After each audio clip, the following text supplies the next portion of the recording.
मैं जल्दी से उठकर जाने लगी तो अब्बू ने मुझे रोका और बोले, मैं ऐसे ही तो नहीं कहता था कि तुम अब जवान हो गई हो। अब्बू ने बहुत प्यार से मुझे उठाया, बेड पर ले जाकर ऊपर कंबल डाल दिया और खुद भी मेरे साथ लेट गए। मुझे बहुत शर्म आ रही थी, सोच रही थी अब क्या करूं, लेकिन तब तक अब्बू अपना काम शुरू कर चुके थे। मैंने बार बार कहा, अब्बू मैं आपकी बेटी हूं, मीर तो करते हैं और उनका दुकान भी बहुत चलता है, इसीलिए हमारे घर में हर चीज होती है। मेरा घर गांव में है, गांव के हर लड़के। मैं दीवाना हूं क्योंकि मैं बहुत खूबसूरत और नाजुक लड़की हूं, मगर जितनी खूबसूरत हूं उतनी ही मासूम भी हूं। रात को अकेले सोने में मुझे डर लगता था, इसीलिए मैं मामा के साथ उनके कमरे में सोती हूं।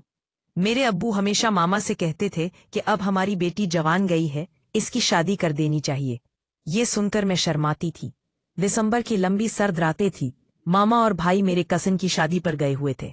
अब्बू मेरे पास सोए हुए थे। मुझे मामा के बगैर नींद नहीं आ रही थी और सर्दी भी बहुत ज्यादा लग रही थी। मैं सोच रही थी कि हीटर चला लूं ताकि सर्दी कुछ कम हो जाए, कम हो और कमरा भी गर्म हो जाए। इसलिए मैं किचन गई कि माचिस ले आऊं और हीटर चला दूं। लेकिन मेरी किस्मत खराब थी कि किचन से माचिस उठाते हुए साकिन की 2 कुचाई मेरे ऊपर गिर गई और मेरे कपड़ों पर सालन लग गया। मुझे बहुत गुस्सा आ रहा था कि एक तो सर्दी बहुत ज्यादा है, ऊपर से सालन भी मेरे कपड़ों पर गिर गया। मैं कमरे में आकर हीटर चला लिया और कपड़े खुश्क करने लगी, लेकिन सालन मेरे जिस्म पर भी लग गया था, जिसकी वजह से मुझे बहुत उलझन हो रही थी। मैंने हीटर पर पानी गर्म किया और नहाने चली गई। जब मैं नहाकर फारिग हुई तो मुझे याद आया कि दूसरे कपड़े तो मैं लाना ही भूल गई थी। अब वही सालन वाले कपड़े दोबारा नहीं पहने जा सकते थे, इसलिए वॉशरूम से बाहर आ गई। तब तक कमरा भी गर्म हो चुका था और मुझे नहाने की जरूरत भी कुछ खास नहीं थी, जैसे तंदूर और पे हाथ रखा हो। तब मुझे पता चला कि मैं नहाकर सीधा ही हीटर के पास बैठ गई थी। लेकिन अब क्या फायदा। मैं जल्दी से उठकर जाने लगी तो अब्बू ने मुझे रोक लिया और बोले, ऐसे ही तो नहीं कहता था कि तुम अब जवान हो गई हो। अब्बू ने बड़े प्यार से मुझे उठाया, बेड पर लिटा दिया, कंबल भी मेरे ऊपर डाल दिया और खुद भी मेरे साथ ही लेट गए। मुझे बहुत शर्म आ रही है कि अब मैं क्या करूं, लेकिन तब तक अब्बू ने काम शुरू कर दिया था। मैंने बहुत कहा कि अब्बू मैं आपकी बेटी हूं, अभी मेरी शादी भी नहीं हुई, लेकिन अब्बू मेरी एक बात भी नहीं सुन रहे थे और मुझे कह रहे थे कि तुम एक बार खेल लो, फिर सीख जाओगी कि कैसे खेलना है। मैं भी अब्बू के साथ खेलना शुरू हो गई थी और पूरे दिल से अब्बू का साथ देने लगी। अब्बू ने जोर से झटका दिया तो खून निकलने लगा।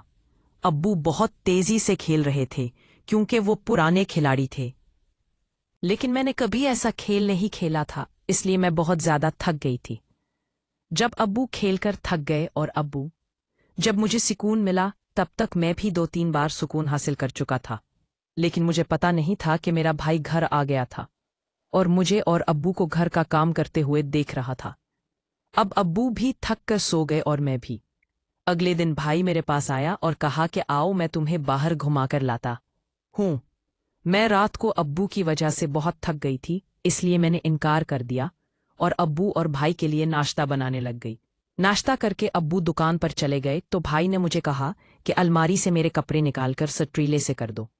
मैं भाई के कपड़े निकालने के लिए जब मैं अलमारी के पास झुका तो भाई ने अपना हाथ मेरे कंधे पर रख दिया। मैंने कहा, भाई ये क्या कर रहे हो? तो भाई ने कहा कि मैं रात को घर आया था और तुमने अब्बू के साथ जो घर के काम करवाए वो सब मैंने देख लिए हैं। ये सब सुनकर मेरी तो जान निकल गई कि अगर भाई ने मामा को बता दिया तो मामा मुझे और अब्बू को माफ नहीं करेगी।